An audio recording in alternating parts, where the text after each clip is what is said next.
함께 보실 말씀은 출애굽기 12장 29절부터 36절까지 말씀입니다. 출애굽기 12장 29절로 36절까지 말씀 한 절씩 교독하여 읽겠습니다. 밤중에 여호와께서 애굽 땅에서 모든 처음 난 것 곧 왕위에 앉은 바로의 장자로부터 옥에 갇힌 사람의 장자까지와 가축의 처음 난 것을 다 치시매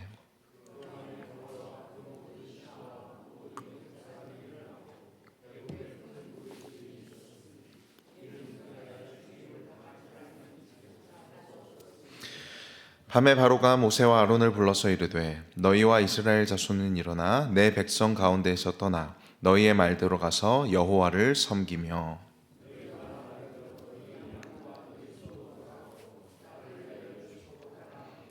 애굽 사람들은 말하기를 우리가 다 죽은 자가 되도다 하고 그 백성을 재촉하여 그 땅에서 속히 내보내려 하므로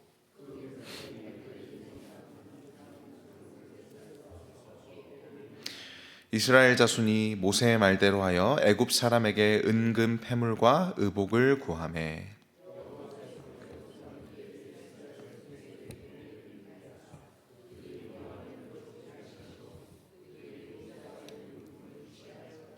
아멘. 오늘 본문 말씀은 애굽에 내려진 10번째 재앙입니다. 지금까지의 9가지의 재앙들이 일종의 엑스트라의 역할이었다면 오늘의 이 재앙이야말로 정말 하나님께서 내리시는 재앙 중에 주인공의 역할을 하고 있다라고 말할 수 있습니다.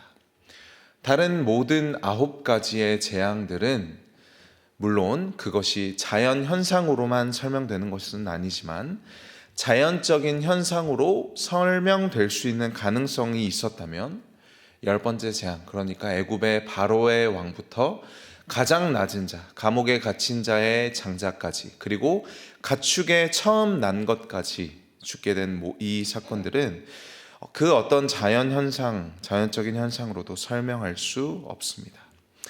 그리고 지금까지 9가지의 재앙들이 바로의 완악한 마음을 꺾을 수 없었다면 이번에는 바로의 무조건적인 항복을 받아냈으며 그리고 애굽 백성들이 이스라엘에게 재물을 주어 떠나게 하는 그런 재앙이었다라고 할 수 있습니다.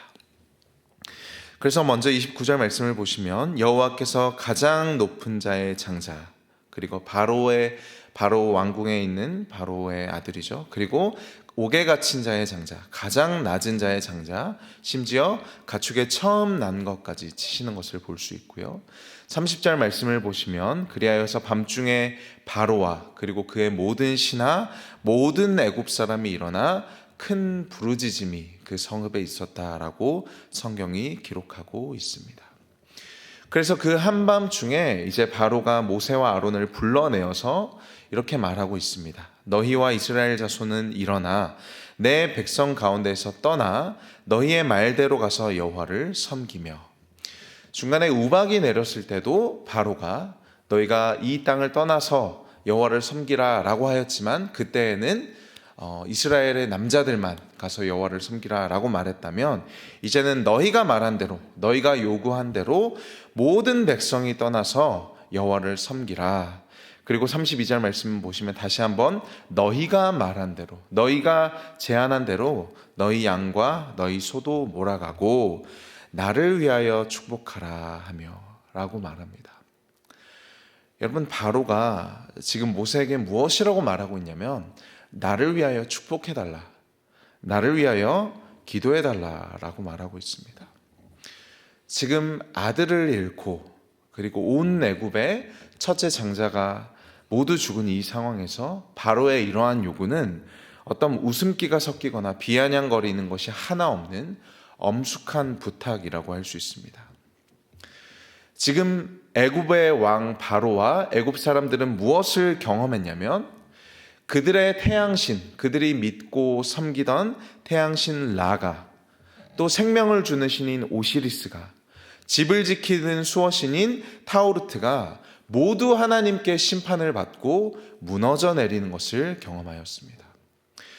우리로 말하자면 단순히 신앙만 무너진 것이 아니라 애굽이라는 한 사회가 믿고 있었던, 의지하고 있었던 모든 신뢰 체계, 사회 체계가 완전히 무너져 내렸다라는 것이죠. 단순히 그들이 믿고 있었던 신이 여호와 하나님 앞에 패배했다는 것뿐만이 아니라 그 사회를 유지하고 있었던 일종의 질서가, 일종의 신뢰 개념이 완전히 무너져 내렸다라는 것입니다. 그래서 이들은 완전히 혼돈 가운데 사로잡혔다는 것이죠. 그들이 믿고 있었던 어떠한 신도, 그들이 가지고 있었던 제도도, 그들이 자랑하던 애굽의 군대와 또 거대한 피라미드들도 그 무엇도 여호와 하나님의 손으로부터 애굽을 보호하지 못했다라는 뜻입니다. 여러분, 이것을 우리에게 적용해 보자면 첫 번째로는 세상에 있는 그 무엇도 우리를 지켜줄 수 없다는 뜻입니다. 애굽을 생각해 보면 그들에게는 강력한 군대가 있었습니다. 그 어떠한 나라도 그 당시에 넘볼 수 없는 강력한 전차와 군사력이 있었다라는 것입니다. 그리고 어느 누가 와도 감탄할 만한 지금조차도 우리가 깜짝깜짝 놀라는 거대한 피라미드가 그 애굽의 수도 한가운데에 서 있었고요. 늘 범람하며 그들에게 풍족함을 가져주었던 나일 강가가 그들에게 있었습니다. 이 모든 것들은 그 애굽이라는 사회와 질서를 유지시켜주는 것들, 지켜주는 것들이었죠. 그러나 하나님의 심판 앞에 나일강도, 태양도, 애굽의 군대도 아무것도 애굽의 백성들을 지켜주지 못했다라는 것입니다. 여러분, 우리는 이 애굽의 심판을 보면서 우리는 무엇이 우리를 안전하게 지켜준다라고 믿는가라고 질문해 봐야 합니다. 우리는 무엇으로 오늘날 안심하는가? 종교를 갖지 않는 사람에게도, 교회를 다니지 않는 사람들에게도 일종의 신앙체계, 일종의 신뢰체계가 있습니다. 그들도 무언가로 그들의 삶이 안전하다라고 믿고 의지하고 신뢰하고 있다는 것이죠. 그것이 돈이 되었건 부동산이나 권력, 인맥 같은 것들이 되었던, 모든 사람은 자신의 삶을 이것이 있으면 그것이 나를 안전하게 지켜줄 것이다 라는 믿음과 신뢰가 있다라는 것입니다. 그러나 우리는 반드시 기억해야 합니다. 그 모든 것들이 애굽과 같이 완전히 무너져 내리는 때가 반드시 온다라는 것이죠. 두 번째로 우리가 기억해야 될 것은 무엇이냐면 교회가 복의 통로다라는 말입니다. 여러분, 아이러니하게도 지금 이 애굽이라는 사회가 완전히 무너져 내린 이 시점에서 애굽이라는 나라, 애굽이라는 이 공동체에 남은 유일한 소망이 무엇인지 아십니까? 바로 여호와 하나님입니다. 그들이 믿고 있었던 신이, 그들이 가지고 있었던 풍요함과 군사력이 자신들을 지켜줄 것이라고 믿었지만 그들이 가지고 있었던 모든 신앙의 체계, 사회의 체계가 무너져 내렸죠. 그 무엇도 여호와 하나님의 손으로부터 이 애굽을 지켜줄 수 없었다면 이제 애굽이 다른 어떤 대상이나 신들을 의지하고 기도하는 것은 무의미합니다. 이제 이들은 누구에게 복을 빌어야만 하냐면 바로 여호와 하나님이죠. 여러분, 바로가 그래서 나를 위하여 축복하라 라고 말할 때 우리는 이것이 우리의 역할이라는 것을 기억해야 합니다. 이것은 바로와 애굽의 절규인 동시에 오늘날 이 세상의 절규이기도 하죠. 교회를 향하여 모든 질서와 모든 사회 체계가 무너져 내릴 때 세상이 우리에게 이렇게 울부짖을 것입니다. 우리를 축복하라. 여러분, 이 이스라엘이라는 국가의 출발이 무엇이냐면 바로 하나님이 아브라함과 맺으신 언약입니다. 우리가 출애굽기 초반을 보시면 하나님이 왜 이 애굽에 있는 이스라엘 백성들의 신음과 그들의 부르짖음을 들으시고 기억하시냐면 바로 아브라함과 맺으신 언약을 기억하셨기 때문입니다. 그리고 하나님은 아브라함과 어떤 언약을 맺으셨냐면 너로 말미암아 온 세상이 복을 받을 것이다. 온 세상의 복의 통로가 되는 것이 하나님이 아브라함과 맺으신 언약의 내용이었죠. 그래서 이 이스라엘 백성들이 애굽으로부터 나와서 광야를 지나 가나안 땅에 들어가야만 하는 이유는 이 이스라엘이 제사장 국가로서 그 하나님의 언약이 완성되어서 이 온 세상의 복의 통로가 되는 것, 제사장 나라가 되는 것이죠. 그래서 이 이스라엘 백성들이 가나안 땅으로 가는 것, 제사장 나라로서의 역할을 온전히 감당하는 것이 애굽의 소망이며 이 세상의 소망이라는 뜻입니다. 예레미야 29장 7절에서는 이런 말씀도 있습니다. 너희는 내가 사로잡혀 가게 한 그 성읍의 평안을 구하고 그를 위하여 여호와께 기도하라. 그 성읍이 평안함으로 너희도 평안할 것입니다. 심지어 하나님은 이 바벨론의 포로로 잡혀간 백성들에게조차 그 땅의 그 성읍의 평안을 위하여 기도하라고 말씀하십니다. 그리하여서 그 하나님의 백성들이, 그 하나님의 포로로 사로잡혀간 그 백성들이 그 성읍이 복을 받는 통로로, 그 성읍이 평안함을 누리는 통로로서 사용되기를 원하셨다라는 것이죠. 여러분, 그래서 지금 이 모든 것이 10가지 재앙으로 완전히 무너져 내린 애굽, 그리고 동일하게 무너져 내릴 이 세상의 유일한 소망이 무엇인지 아십니까? 바로 여호와 하나님이며 그 언약 백성들입니다. 세상에 남은 유일한 소망도 교회라는 것이죠. 그리고 오늘 말씀 이제 후반절에 보시면 이 애굽의 백성들이 이스라엘에게 패물과 또 보물들과 의복을 주어서 가나안 땅으로 내보내는 장면들도 등장합니다.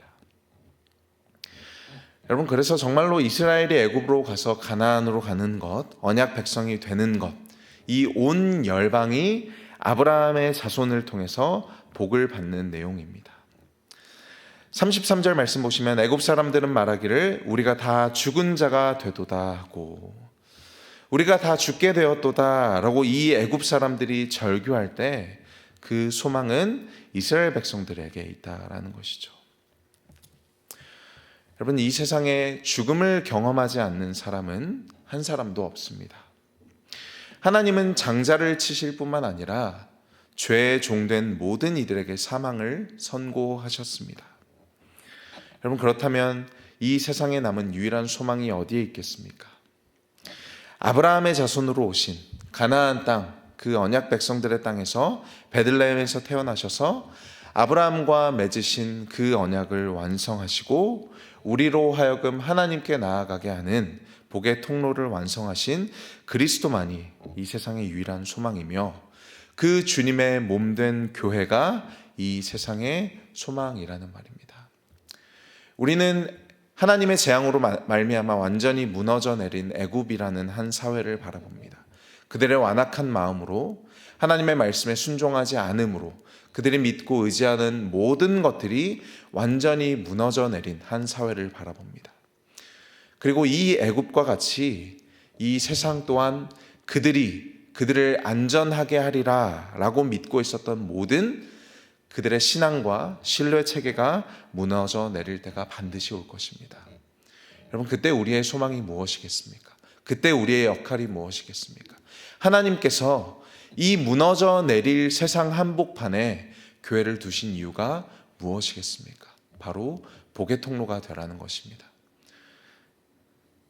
오늘 이 바로의 절규, 애굽의 절규, 나를 위하여 축복하라는 이 기도가 우리를 향한 하나님의 부르심이며 또 세상의 요청인 줄로 믿습니다. 오늘 부르신 삶의 자리에서 세상을 위하여 축복하시고 세상의 평안을 위하여 기도하시고 우리 모두가 죽게 되었다라고 말하는 세상을 향해서 여기 살 길이 있습니다. 여기 우리에게 유일한 생명의 소망의 길이 있습니다 라고 말씀하시면서 복음을 전하시고 또 그 소망을 품고 살아가시는 여러분들 되시기를 축복합니다. 기도하겠습니다.